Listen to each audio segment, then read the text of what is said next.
नमस्कार, मैं Atul Jain, Hindi news channel नेता नगी 24/7 में आप सबका हार्दिक स्वागत करता हूं।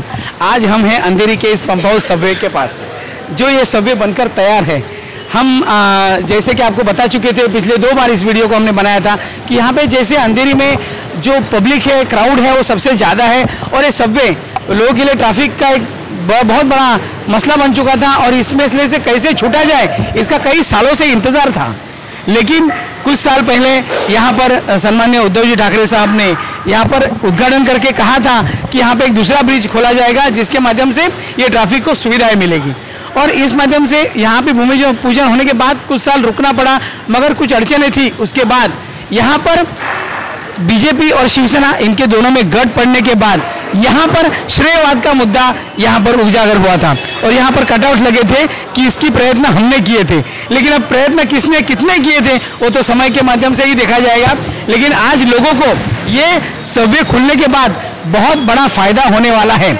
सबसे बड़ी बात यह है कि इसका इंतजार है कि ये सबवे कब खुलेगा। मुंबई में कई काम ऐसे हैं जो आधे अधूरे पड़े हैं, लेकिन आने वाले लोकसभा के चुनाव को लेकर यहाँ पे उद्घाटन किए जा रहे हैं। लेकिन ये जो सबवे है, अंधेरी पंप हाउस का सबवे, ये सबसे बड़ा सबवे जो लोगों के लिए सुविधादायक है। आज संडे है, इस माध्यम से यहाँ पे कोई ट्रैफिक नहीं है, लेकिन रोजमर्रा की जिंदगी में लोग जब काम पर जाते हैं, आते हैं, तो उस समय ये सबवे की जरूरत बहुत सबसे ज्यादा है। और ये सबवे कब खुलेगा, इसका इंतजार आज भी लोगों को है।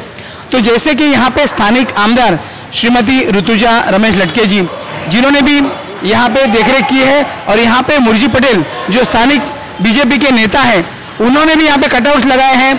और ये लोग कहते हैं कि इस ब्रिज के लिए, सबवे के लिए हमने काम किए हैं। श्रेयवाद का मुद्दा सबसे बड़ा इस सबवे को लेकर आने वाले दिनों में भी बना हुआ है। तो आइए जानते हैं कुछ लोगों से कि ये सबवे लोगों के लिए कितनी सुविधाजनक है।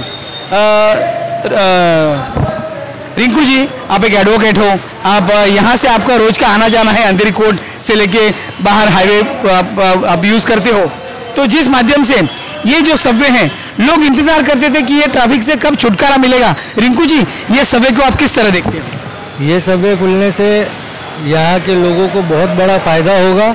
यहाँ पे बहुत प्रॉब्लम था, 1-1 घंटा हम लोग ट्रैफिक में रहते थे, कार से हम लोग चल नहीं सकते थे, इसलिए हम लोगों को मोटरसाइकिल खरीदनी पड़ी। और मोटरसाइकिल से हम पौना घंटा का जर्नी जो है 20 मिनट 25 मिनट में पूरा करते थे, सिर्फ ये ब्रिज पार करने के लिए। आज ये ब्रिज तैयार हो गया है, लेकिन अभी तक ये ओपनिंग नहीं हुआ है। मुर्जी भाई पटेल ने तो बोला भी एक वीडियो में कि भाई ये जल्दी शॉर्टली ओपनिंग, लेकिन अभी तक कुछ ओपनिंग नहीं हुआ है। ये अगर ओपन हो जाता है तो लोगों को बहुत फ़ायदा होगा और ट्रैफिक का मसला ख़त्म हो जाएगा। रिंकू जी, जैसे कि यहाँ पे सिग्नल्स भी लगाए गए हैं और जहाँ से हाईवे से उतरने वाला ट्रैफिक है, पंप हाउस के पास से आने वाला ऊपर से जो ट्रैफिक है, इससे सिग्नल भी यहाँ पे होने चाहिए थे। जो सिग्नल लगाए गए हैं वो अभी तक शुरू नहीं हुए, इसके बारे में क्या कहोगे? सिग्नल बहुत ज़रूरी थे, क्योंकि जो हाईवे से लोग आते हैं वो डायरेक्टली मर्ज हो जाते हैं पुराने ट्रैफिक में, जो पहले से खड़े हुए हैं करके, जो है उस वजह से रास्ता ब्लॉक हो जाता है। टूवर्ड्स पंप हाउस जाने में लोगों को बहुत सारी दिक्कत होती थी। अगर सिग्नल लग गए हैं, उसको चालू कर दिए जाए, तो यहाँ पे जो कांस्टेबल लोग 4-4 लगे रहते हैं, साथ में ट्रैफिक वार्डन है, उनकी भी सबकी जिम्मेदारी कम हो जाएगी और सही तरीके से ट्रैफिक अपना मूव करेगा। लेकिन आज जो सारे लोग परेशान होते हैं शाम के टाइम पे, वो कम हो जाएगा। Thank you Rinku ji. तो जिस तरह आपने देखा कि रिंकू जी ने कहा कि जैसे कि ये जो सबसे बड़ा मसला है ट्रैफिक जाम, 1-1 घंटा लोग पंप हाउस से लेकर यहाँ सबवे तक आने के लिए लोगों के लिए समय जाता था, लोग परेशान होते थे और ट्रैफिक हिलती नहीं थी, ट्रैफिक पुलिस भी परेशान रहते थे। तो इससे सबसे बड़ा फायदा यहाँ पे होने वाला है। देखते हैं इसका ये उद्घाटन कब होता है, हम भी इंतजार में हैं और आप भी इंतजार में हो। और इसी के साथ में एक दूसरा मुद्दा आपके सामने लेके आ रहा हूँ कि जिस तरह हमारे अंधेरी में गोखले ब्रिज जो गिरा था, पिछले 4 साल पहले वो ब्रिज गिरा था, उसके बाद ये ब्रिज कब बनेगा, ये सबसे बड़ा सवाल था, क्योंकि ईस्ट वेस्ट को जोड़ने वाला सबसे बड़ा ब्रिज था। और ये ब्रिज ना होने के कारण लोगों को बहुत ही बड़ी परेशानियां झेलनी पड़ी। लेकिन आज आनन फानन में एक तरफ का रास्ता खोला गया, वो भी कहीं ना कहीं अधूरा है। ऐसे यहाँ पे हमारे जो स्थानिक नेता है और बड़े नेता आदित्य ठाकरे जी, जिन्होंने तो सीधा सीधा चैलेंज किया है कि अगर हमारी सरकार आती है तो हम इसके ऊपर कार्रवाई करेंगे और सबसे बड़ी कार्रवाई करेंगे। इसका गुस्सा भी होना चाहिए, क्योंकि जब एक बड़े आर्किटेक्ट महानगर पालिका ये जो श्रेय लेना चाहती है, तो ये आधा अधूरा ब्रिज कहाँ पर कनेक्ट होना चाहिए वो कनेक्ट नहीं होता और वहाँ पर आधा ब्रिज छोड़ दिया जाता है।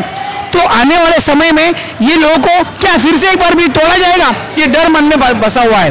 तो अगर इसी तरह से अगर ऐसे संकट आते रहे तो ये काम कब पूरे होंगे। और मुंबई की जो समस्या है, ट्रैफिक की समस्या, ये सबसे बड़ी समस्या है और इसका उपाय एक ही है कि लोगों को जितने रास्ते ज़्यादा मिल सके उतने रास्ते मिलने चाहिए। लेकिन जब अगर कोई काम जल्दी नहीं होता, ब्रिजेस और सबवे जल्दी नहीं शुरू किए जाते, तो लोग कितने साल ये जो परेशानियां हैं सहन करेंगे और उसके बाद प्रशासन क्या करेगा, ये सबसे बड़ा सवाल है। क्योंकि इसका श्रेय तो सब लेना चाहते हैं, लेकिन श्रेय लेने के पहले वो काम ठीक से हुआ है कि नहीं, ये कौन देखेगा, ये सबसे बड़ा सवाल आज बना हुआ है। यही देखना है कि ये सबवे का उद्घाटन कब होगा। मैं अतुल जैन, हिंदी न्यूज़ चैनल नेता नहीं 24/7।